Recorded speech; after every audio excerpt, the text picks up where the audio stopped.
வணக்கம் ஃப்ரெண்ட்ஸ். அதிகப்படியான பனிச்சுமை இருந்ததுனால கடந்த 2 வாரமாக நம்மளால் வீடியோ எதுவும் போட முடியல. அதுக்கு முதல்ல உங்ககிட்ட நான் சாரி கேட்டுக்கிறேன். நீங்கள் எல்லோரும் அடுத்த வீடியோ எப்போ போடுவேன் அப்படிங்கிற எதிர்பார்ப்போடு இருந்திருப்பீங்க. உங்கள் எதிர்பார்ப்பு அத்தனையும் பூர்த்தி செய்யக்கூடிய விஷயங்கள்லாம் இந்த வீடியோவில் இருக்கும்னு நான் நம்புகிறேன். வாங்க இன்னொரு அட்வென்ச்சர் சீரீஸ்க்கு நான் உங்களை கூட்டிகிட்டு போகிறேன்.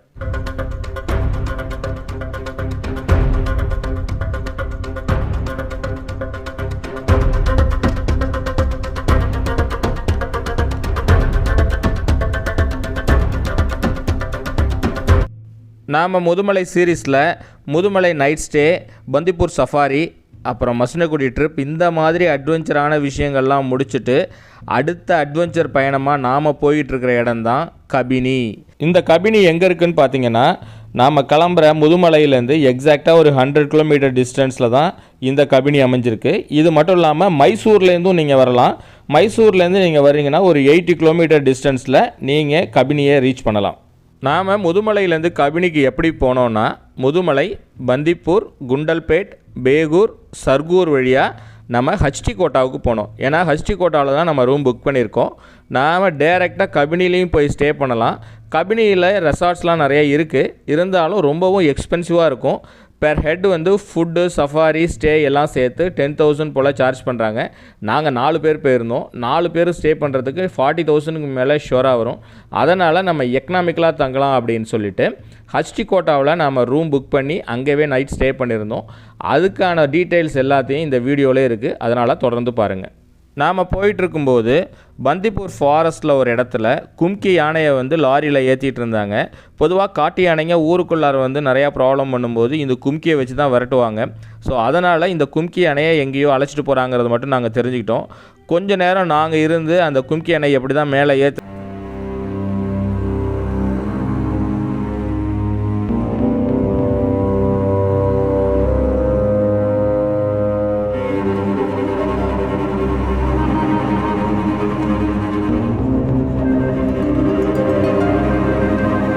அதுக்கப்புறம் பார்த்திங்கன்னா ரோடு ஒரு வில்லேஜுக்குள்ளார பூந்து போகிற மாதிரி தான் இருக்கும். ஏன்னா கொஞ்சம் தூரம் வரைக்கும் நம்ம வில்லேஜில் போயிட்டு அதுக்கப்புறம் ஃபாரஸ்ட் ஸ்டார்ட் ஆகிடும். இந்த ஃபாரஸ்ட்டும் பார்த்திங்கன்னா ஈவினிங் 6 மணிலேருந்து காலையில் 6 மணி வரைக்கும் க்ளோஸ் பண்ணிவிடுவாங்க. நீங்கள் பிளான் பண்ணி போகிறீங்கன்னா 6 மணிக்கு முன்னாடி இந்த ஃபாரஸ்ட்டை கிராஸ் பண்ணுற மாதிரி நீங்கள் பிளான் பண்ணி போங்க. இப்போ நம்ம போயிட்டுருக்கிற இடம் தான் நுகு வைல்ட் லைஃப் சேங்சுரி. இந்த வைல்ட் லைஃப் சேங்சுரியை கிராஸ் பண்ணி தான் நம்ம ஹச்டி கோட்டாவை ரீச் பண்ண முடியும். இந்த ஊரோட கரையில் பார்த்திங்கன்னா கபினி ரிவர் வந்து போய்கிட்டு இருக்கு. போகிற வழியெல்லாம் பார்த்திங்கன்னா அந்த ஆறு நம்ம கூடவே ட்ராவல் பண்ணுற மாதிரியே இருக்கும்.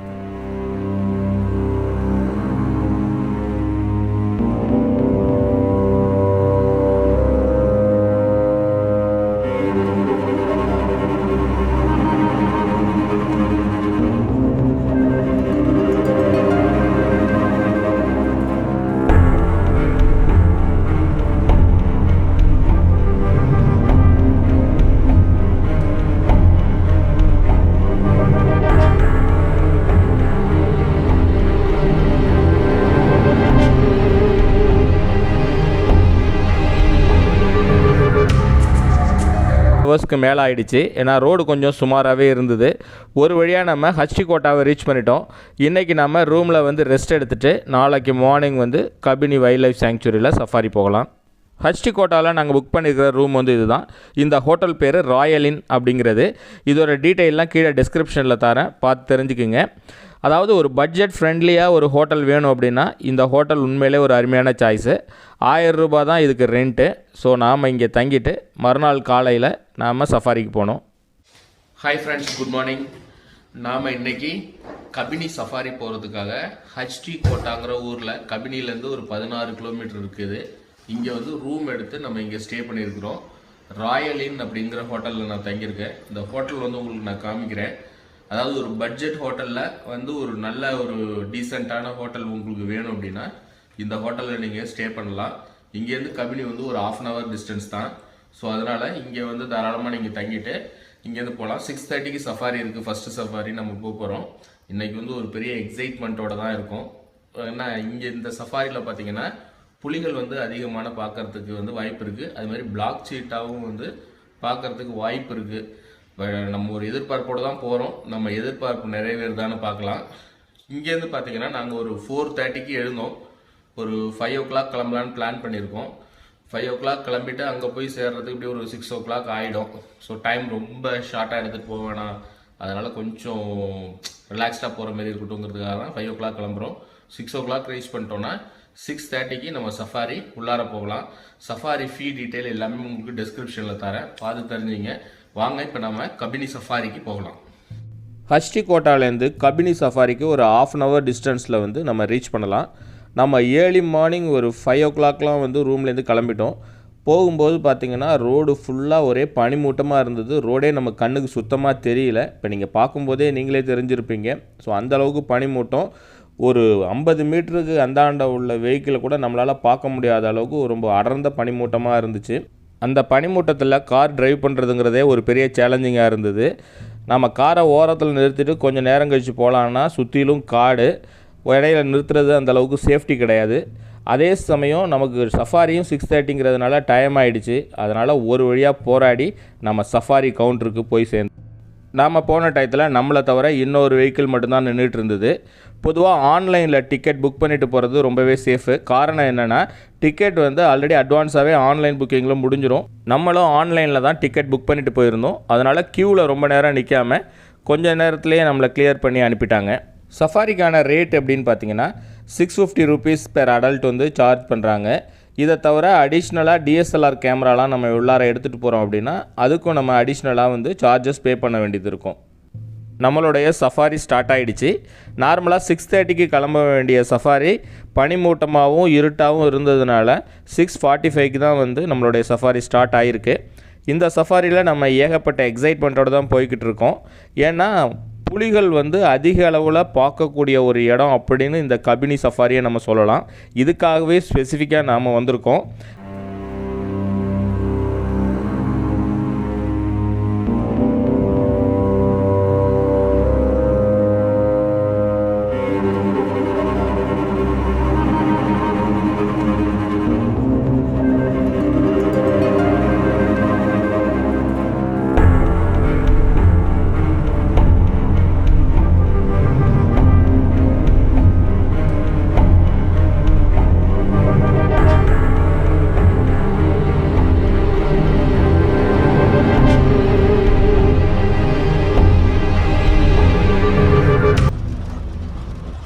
நாகர்கோலை ஃபாரஸ்ட்டோட சதர்ன் சைடில் தான் இந்த கபினி சஃபாரி அமைஞ்சிருக்கு. இங்கே ஏபி அப்படின்னு 2 ஜோனாக வந்து இந்த காட்டை பிரிச்சிருக்காங்க. இதில் டைகர் ஜோன் அப்படின்னு சொல்லிட்டு சில ஏரியாக்கள் இருக்குது. போகும்போது அந்த இடத்துல என்ன பண்ணுறாங்க, நாம் போகும்போது நம்ம ஜீப் சஃபாரி போகக்கூடிய வெஹிக்கிளை அங்கே நிறுத்திட்டு டைகர் மூவ்மெண்ட் ஏதாவது இருக்கான்னு கொஞ்சம் நேரம் வாட்ச் பண்ணிவிட்டு நாம் அதுக்கப்புறமா கிளம்புறோம்.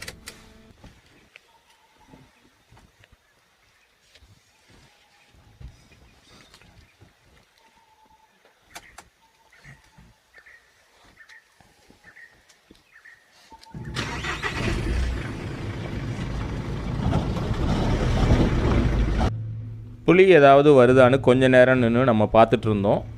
நம்ம வெயிட் பண்ணி பார்த்ததில் அங்கே எந்த விதமான புலியையும் நம்மளால் பார்க்க முடியல. அதனால் நம்ம அங்கேருந்து கிளம்பி வேறு ஜோனுக்கு நம்ம போக ஆரம்பிச்சிட்டோம்.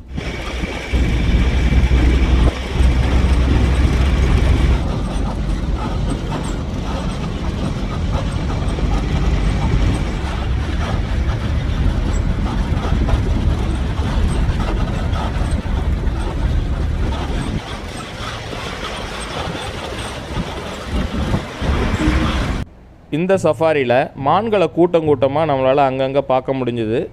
அது மட்டும் இல்லாமல் அதிகாலை நேரத்தில் ஆள் அரவமற்ற ஒரு காட்டுக்குள்ளார நம்ம மட்டும், அதாவது நம்ம வெஹிக்கிள் மட்டும் தனியாக போய்கிட்டே இருந்தது. எந்த விதமான சத்தமும் இல்லை. இதில் பார்த்திங்கன்னா அங்கங்கே பறவைகள் எழுப்பக்கூடிய சத்தத்தை தவிர வேறு எந்த விதமான சத்தத்தையும் நம்மளால் அங்கே கேட்க முடியல. இதுவே நம்ம மனசுக்குள்ளார ஒரு பயத்தையும் ஒரு த்ரில்லையும் கொடுத்ததுன்னு சொல்லலாம். நாகர்கோலை ஃபாரஸ்ட்டில் மொத்தம் 3 விதமான சஃபாரி இருக்குது. ஒன்று வீரண ஹோசகல்லி கேட் அப்படின்னு சொல்லிட்டு ஒரு இடம் இருக்குது, அங்கேருந்து ஒரு சஃபாரியும், நான்ச்சி கேட் அதாவது குட்டாங்கிற இடத்துலேருந்து இன்னொரு சஃபாரியும் வந்து ஸ்டார்ட் ஆகுது. அது மட்டும் இல்லாமல் 3வது சஃபாரி தான் இந்த கபினி சஃபாரி. இது வந்து காக்கனக்கோட்டை அப்படிங்கிற ஒரு இடத்துலேருந்து இந்த சஃபாரி.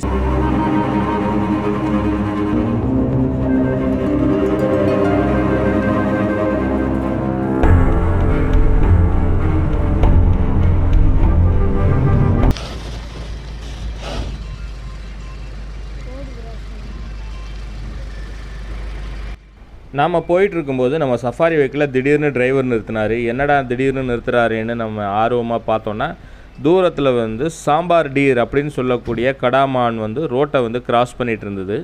அதனால் கொஞ்ச நேரம் வெயிட் பண்ணி அது கிராஸ் பண்ணதுக்கப்புறமா நம்ம வெஹிக்கிள் அங்கேருந்து போச்சு. பொதுவாக சஃபாரி போயிட்டுருக்கும்போது 2 வெஹிக்கிளோட சஃபாரி டிரைவர்ஸ் வந்து சில விஷயங்களை ஷேர் பண்ணிக்கிறாங்க. அதாவது அவங்க போன இடத்துல அவங்க ஏதாவது அனிமல்ஸை வந்து பார்த்துருக்காங்களா அப்படிங்கிறத ஷேர் பண்ணுறாங்க. இன்கேஸ் பார்த்துருந்த விஷயம் அவங்க கொடுக்கும்போது அந்த இடத்துக்கு நம்மளும் போய் பார்க்குறோம். ஸோ இந்த மாதிரி விஷயங்களும் அங்கே நடக்குது.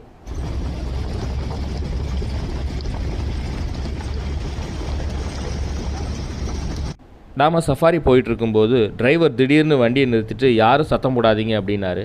நாமளும் ரொம்ப ஆர்வத்தோடு அந்த இடத்த உத்து நோக்கி பார்த்துட்டு இருந்தோம். பார்க்கும்போது பார்த்தா தூரத்தில் ஒரு புலி ஒன்று நின்றுட்டு இருந்தது.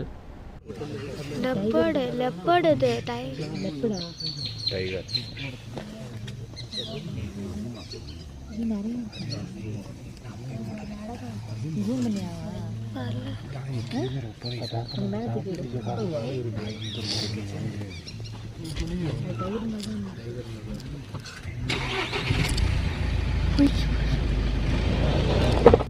அது ரொம்ப டிஸ்டன்ஸில் இருந்ததுனால நம்மளால் க்ளோஸ்அப்பில் காமிக்க முடியல. நம்ம ஜூம் மேக்ஸிமம் என்ன பண்ண முடியுமோ அது வரைக்கும் பண்ணோம். இந்த லாஸ்ட்டில் ஒரு சின்ன மூவ்மெண்ட் தெரியுது பாருங்கள், அதுதான் அது.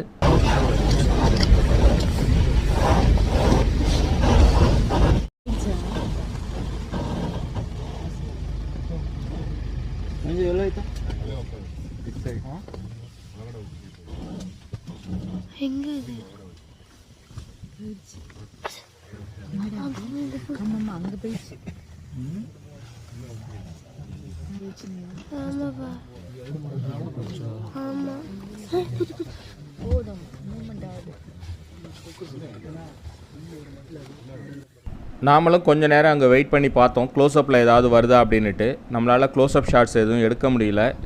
ஸோ அதனால் நம்ம அங்கேருந்து அடுத்த இடத்துக்கு கிளம்பிட்டோம்.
சஃபாரியில் நாங்கள் போனது ரொம்ப எக்ஸைட்மெண்ட்டோடு போனது. டைகரையும் இந்த பிளாக் பேந்தரையும் பார்த்துடணும் அப்படிங்கிறதுக்காக தான் போனோம். பட் இவரை பார்க்க முடியல, பட் டைகரை பார்த்தோம். ஸோ நம்ம வந்ததோட பர்பஸ் இங்கே வந்து பார்த்திங்கன்னா சில பேரெல்லாம் 3 நாள் 4 நாள்லாம் இங்கேயே தங்கியிருந்து இங்கே விசாரித்த வரைக்கும் டைகர் பார்க்குறதுக்காக டெய்லி காலையிலேயும் ஈவினிங்லேயும் சஃபாரி புக் பண்ணி 4 நாள் இங்கேயே தங்கியிருந்து 2 வேளை போய் பார்த்துருக்குறாங்க. அவங்களுக்கெல்லாம் கிடைக்காத டைகர் பார்க்கக்கூடிய ஆப்பர்ச்சுனிட்டி நமக்கு இன்றைக்கி கிடச்சிது. இது எல்லாமே வந்து நம்மளோட லக்குன்னு தான் சொல்லணும். டைகர் வந்து கொஞ்சம் தூரத்தில் போயிட்டு இருந்ததை பார்த்தோம். உண்மையிலே லக்குன்னு தான் சொல்லணும். டைகர் பார்க்கக்கூடிய வாய்ப்புங்கிறது ஒரு பெரிய